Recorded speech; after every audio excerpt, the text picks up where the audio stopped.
On Thursday, the Indian Air Force officially acknowledged what people in the military and many defense correspondents knew at least 6 months ago, that the helicopter which crashed in Budgam in Kashmir on February 27th this year, killing 6 IAF personnel and 1 civilian on the ground, had been brought down by an Indian missile. This was a big mistake, Air Chief Marshal RKS Bhadauria told reporters yesterday, and he promised the Air Force would act against those responsible.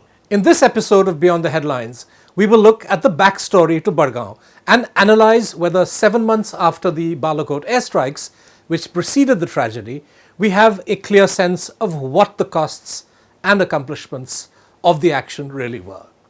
The Indian Air Force lost the lives of 6 of its personnel, besides a helicopter and a MiG-21.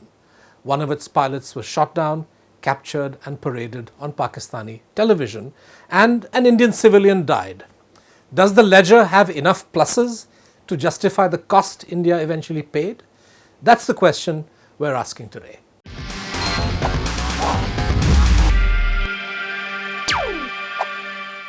Losing its own men and women to what is euphemistically called friendly fire is one of the worst tragedies that can happen to any professional military, and the Indian Air Force is no exception. With the best of precautions and protocols, armies around the world lose soldiers in this way, especially in the heat of battle.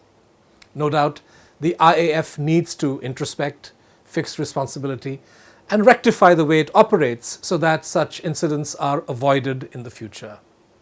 Regrettably, political considerations may well have come in the way of timely learning.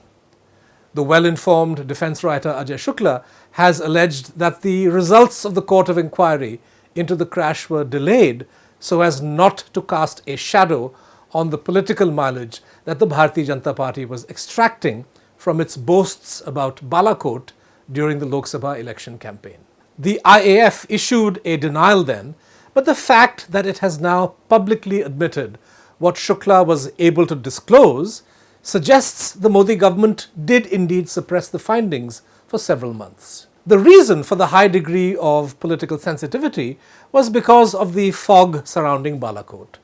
The Mi-17 helicopter was shot down by an Indian missile battery at a time when Indian and Pakistani jets were squaring off against each other along the line of control in Jammu and Kashmir, which was itself the result of the Pakistani decision to hit Indian targets in retaliation for the bombing of a madrasa-cum-terrorist training camp in Balakot one day earlier. At a time when the Modi government was putting out unverified and unverifiable claims about the success of the Balakot mission, there was obviously no appetite for any public acknowledgement of the true dimension of the Budgam tragedy.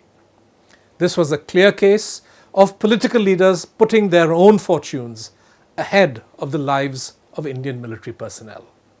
If the military systems can fail so catastrophically as to lead to the mistaken shooting down of a slow-moving helicopter 100 kilometers inside the LC, these need to be quickly acknowledged and fixed so that there is no danger of repetition.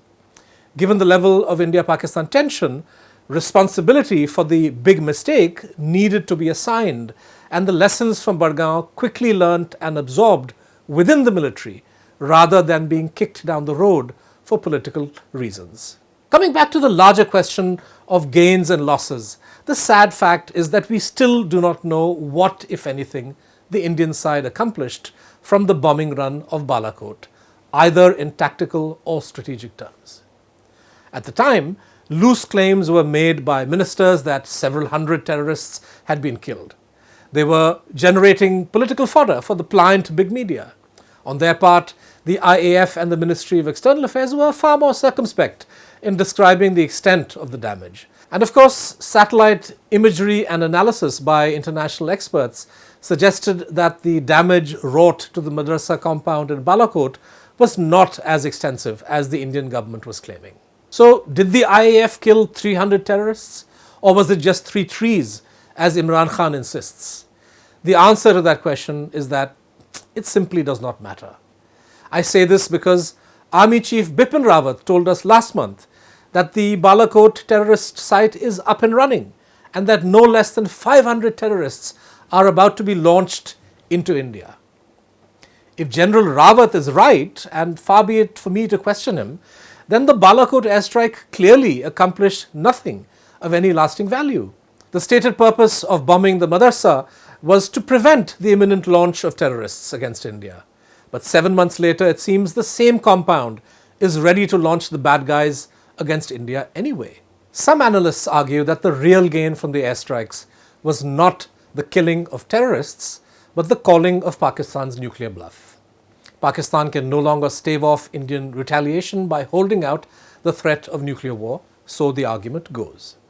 But if India did not retaliate against Pakistani targets in the past, was it really because Rajiv Gandhi or Narasimha Rao or Atal Bihari Vajpayee or Manmohan Singh feared nuclear war? Or was it because they didn't believe military retaliation would lead to a reduction in the terrorist threat India is facing from Pakistan?